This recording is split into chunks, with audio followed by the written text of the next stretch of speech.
Dulu saat Nabi SAW, khususnya setelah berhijrah ke Al-Madinah Al-Munawwarah di usia beliau yang ke-53 tahun itu, sampai di sana telah muncul situasi-situasi yang menghadirkan kecemburuan sosial terhadap pribadi dan kedudukan Nabi di kalangan pembesar-pembesar yang tadinya dielu-elukan oleh masyarakat, sehingga dengan kedatangan Rasulullah SAW mereka merasakan ada keberkurangan dalam karisma, pesona, dan pengelu-eluan yang senantiasa diberikan masyarakat pada mereka.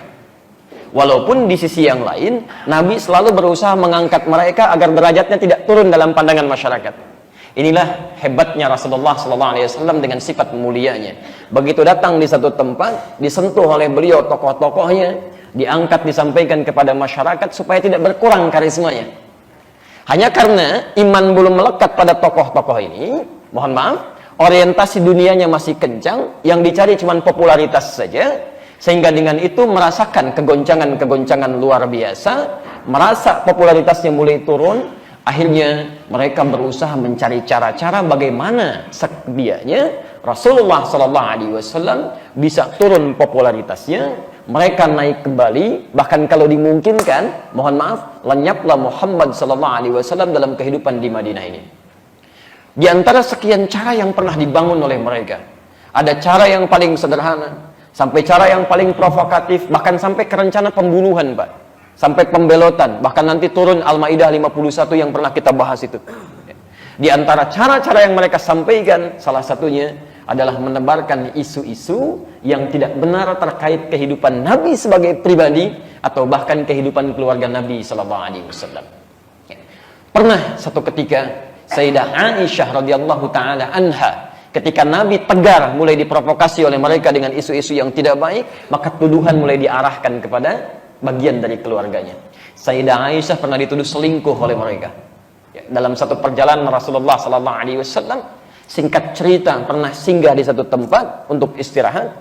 Ketika diteruskan perjalanan, karena Sayyidah Aisyah menyampaikan, barang saya ada yang tertinggal di antara perhiasannya. Maka Nabi karena sudah di perjalanan membimbing bagian dari rombongan-rombongan, menugaskan seseorang untuk membantu beliau mencarinya. Allahu Akbar, ketika itu kemudian sudah mulai ditemukan, berjalan beliau dalam keadaan terhijab, dalam keadaan terjaga dalam kebaikannya, maka tersebarlah berita di kemudian hari bahwa istri Rasulullah SAW melakukan selingkuh. Tersebar beritanya satu dengan yang lainnya, Masya Allah. Sampai turunlah kemudian pembebasan langsung dari tuduhan itu dari Allah Subhanahu Wa Taala dengan turunnya Quran surah ke-24 An-Nur ayat 11 sampai dengan ayat ke-15 itu. Itu tidak mudah, Pak, Bu. Nabi dengan sisi kemanusiaannya, karena semakin banyak orang berbicara. Ini mengatakan, oh masa begini ya, oh ini begitu ya, oh nggak nyangka ya, padahal nyangka tuh. Dia orang ketika bilang nggak nyangka, sedang nyangka dia tuh. Nggak nyangka ya, nyangka. Itu banyak hal terjadi pada saat itu. Sampai-sampai Nabi memilih untuk mendiamkan diri dulu, menenangkan diri.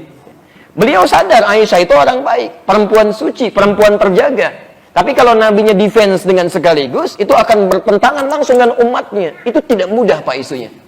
Sampai kemudian turunlah berita dari langit untuk membebaskan tuduhan-tuduhan yang tidak baik itu. Turun Quran surah ke-24 ayat 11 sampai 15. Kisah pertama. Begitu itu turun, maaf, sampai dengan tekanannya luar biasa, ya. Sampai disebutkan ifkun.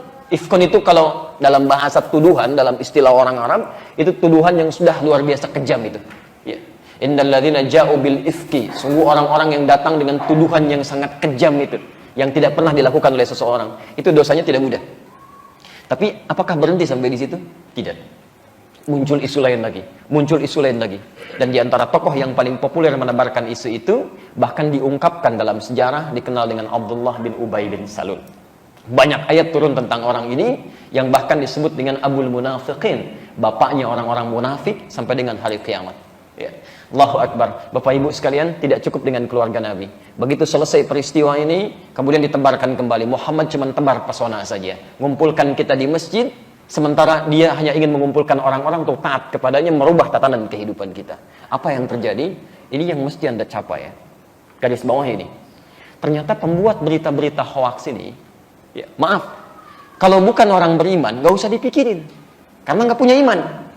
Di antara mereka ada yang sudah ngaku beriman, Pak. Ini yang paling bahaya. Ini yang paling bahaya. Ya. Bahkan sholatnya persis di belakang Nabi. Itu Abdullah bin Ubay bin Salul, Pak, Bu. Kalau sholat, itu persis di belakang Nabi, saf pertama. Tapi kalau Nabi keluar dari masjid, pertama yang keluar dari lisannya, dasar Muhammad, cuma cari perhatian aja. Saya sih cuma melengkapi dia saja di belakangnya untuk jadi makmum, untuk menghargai dia. Tapi dia memang cari perhatian aja buat kita. Dia bikin masjid di sini, kita bikin masjid lagi yang lain sebagai tandingan bagi masjid dia. Kemudian dia salurkan proposal kepada Nabi. Lihat bahasanya, ya Rasulullah, masjid di sini sudah semakin sempit, fasilitasnya juga agak kurang tertata dengan baik. Bagaimana kalau saya buatkan masjid yang baru lagi supaya mengakomodir jumlah masyarakat Muslim yang sudah mulai gemar ke masjid? Dibangunkan masjid baru. Allahu Akbar, sampai turun ayat di At-Taubah itu disebut dengan Masjid Dirar. Ternyata bikin masjid itu setelah jadi, dia sampaikan pada pengikutnya, ini markas kita untuk menyaingi markasnya Muhammad SAW. Turun perintah untuk menghancurkan masjid itu.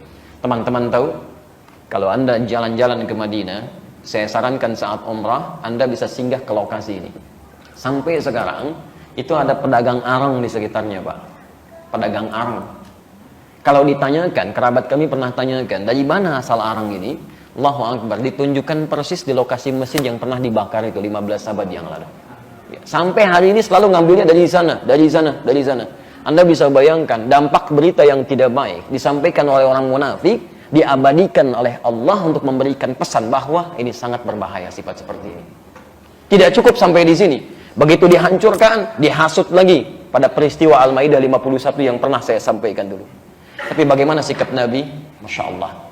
Tetap menampakkan kebaikan, tetap kemudian bergaul dengan penuh perhatian luar biasa. Sampai saat sakitnya, Pak, itu oleh Nabi, anaknya dipanggil, anaknya Abdullah juga, dan beda dengan bapaknya. Hati-hati, Anda jangan menyimpulkan kalau ada orang tua yang tidak baik, otomatis anaknya tidak baik, belum tentu. Bahkan anak seorang Nabi pun itu bisa keliru. Ya, kalau lingkungan tidak diperhatikan dengan baik di situ. Hati-hati, ya, hati-hati. Jangan pernah menyimpulkan anak seorang ustadz bisa seperti orang tuanya. Kalau orang tuanya tidak memberikan perhatian serius, atau anaknya mulai mendapatkan pengaruh dari lingkungan yang tidak baik. Ini anaknya terbalik. Bapaknya luar biasa jadi musuh Nabi, anaknya justru taat kepada Allah dan Rasulnya. Datang kepada Rasulullah, ya Rasulullah, ayah anda sakit, inna abi marid. Kata Nabi, khudh hadha a'ti, ambil ini, berikan kepadanya. Didoakanlah Rasulullah SAW. Begitu sampai di tempat ayahnya beristirahat, kata anaknya, ya abati hadha minan nabi. Pak, ini dari Nabi, katanya.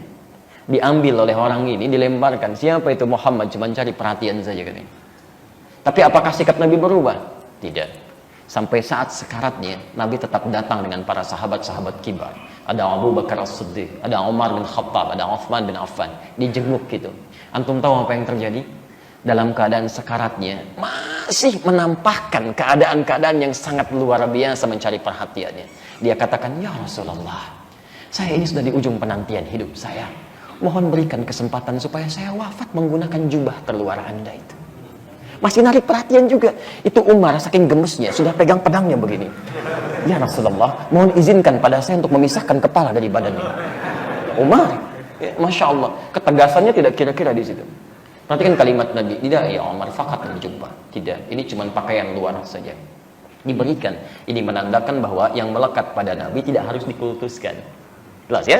Yang kita ambil adalah ajaran-ajaran kebaikan berdasar perintah Allah Subhanahu wa taala. Tapi jangan sampai ada sesuatu terlalu dilebihkan sehingga menjadikan kita bergeser dari tuntunan Rasul yang sesungguhnya.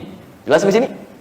Maka dikenakanlah jubah terluar itu, kemudian meninggal dalam keadaan mengenakan jubah Nabi, tapi tidak lekat dengan sifat munafik yang diabadikan oleh Al-Quran.